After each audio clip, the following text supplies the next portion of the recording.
বিগত দুদিন ধরে ভারী বৃষ্টিপাত হয়েছে ভাতার ব্লক জুড়ে, আর তার জেরেই মাথায় হাত পড়েছে ভাতার ব্লকের বিস্তীর্ণ এলাকার বোরো ধান চাষিদের।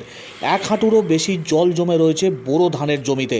সমস্ত ধান চলে গিয়েছে জলের তলায়। কোনো রকমে সেই জল থেকে ছেঁকে ধান উদ্ধারের চেষ্টা শুরু করেছেন এতদ অঞ্চলের কৃষকরা। যেভাবে বৃষ্টি শুরু হয়েছে এবং জমিতে যা জল জমে আছে তার জেরে মাথায় হাত পড়েছে কৃষকদের। ঋণ নিয়ে যারা চাষ করেছিলেন বোরো ধান, তারাও যথেষ্ট আশঙ্কার মধ্যে পড়েছেন। এই ধান আদৌ আর পাওয়া সম্ভব কিনা তা নিয়ে প্রশ্নচিহ্ন দেখা দিয়েছে কৃষক মহলে। কৃষি আধিকারিকরা তারাও যথেষ্ট চিন্তার মধ্যে।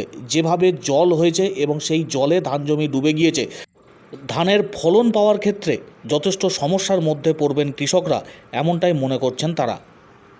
কৃষকরাও যথেষ্ট হতাশ। ইতিপূর্বেও একাধিকবার প্রাকৃতিক বিপর্যয়ে সমস্যার সম্মুখীন হয়েছিলেন কৃষকরা, আর্থিক ক্ষতির মুখে পড়েছেন। এবারও বোরো ধান চাষ করে বৃষ্টির জেরে সমস্যায় পড়েছেন বিঘের পর বিঘে জমির কৃষকরা। ধান পেকে গিয়েছে, অনেক জমিতে ধান কাটার কাজ ইতিমধ্যে শুরু হয়েছিল। কৃষকরা আর কিছুদিনের মধ্যেই হয়তো ধান কেটে খামারে তুলতেন। তার মাঝেই প্রকৃতি বিরূপ। অতি ভারী বৃষ্টিতে যেভাবে জল জমে রয়েছে ভাতার ব্লকের বিভিন্ন বোরো ধান জমিতে, এই ধান আর খামারে তোলা কোনোভাবেই সম্ভব হবে না, এমনটাই বলছেন কৃষকরা। বা এই ধান ঝেড়ে এই ধান বিক্রি করা আর সম্ভব হবে না, এমনটাই বলছেন বিস্তীর্ণ এলাকার চাষিরা। ভাতার ব্লকের চাষিদের মাথায় হাত টানা বৃষ্টির জেরে। কী করবো, জলে যা ভেসে গেছে, আকাশে 3 দিন 4 দিন ধরে বৃষ্টি হচ্ছে। সেই বৃষ্টির জন্য যে ধান ভেসে গেছে, ধানগুলো তো পচে যাবে। আমার বাধ্য হয়ে 2-4টে যায় ভাই, তার জন্য কেটে নিতে হচ্ছে।